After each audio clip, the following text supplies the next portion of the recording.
It's Yeah. absolutely invaluable to make sure that we are working with the willing.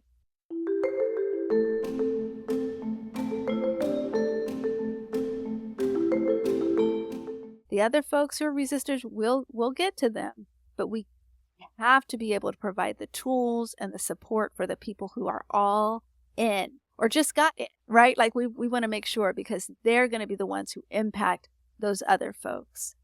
I would say that organizations really have to be clear on what I call their in this place rule.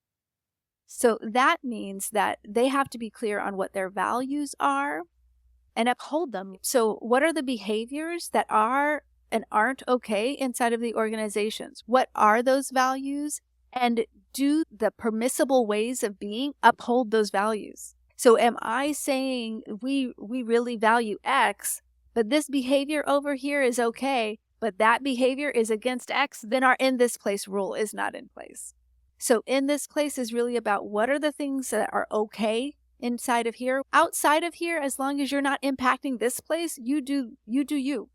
But inside of here, we're upholding the values of in this place. And then again, supporting those folks who are going to help us on the day-to-day call people into that Yeah. space because they now have some structure to say, well, in this place, remember, in this place, this is what we do. And that Mhm. is outside of it. Okay, so for me, I'm going to go back to where you were, Janelle. I want to kind of question the question a bit because I feel like it's often stated or implied that this is the person we most need to speak with.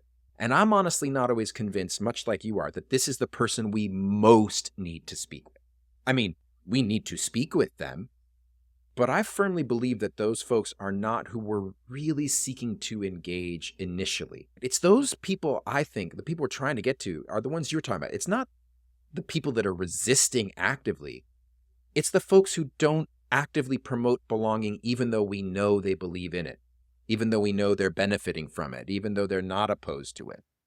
I honestly think that those folks should be our primary focus because as they begin to engage more and more, we develop that majority and that momentum to establish new norms. And like you said, those are the folks who are more likely to be able to influence those resistors anyway. They're the ones that we really need to influence those resistors. So it's not just establishing a new norm, they're the ones who can engage and connect with those folks.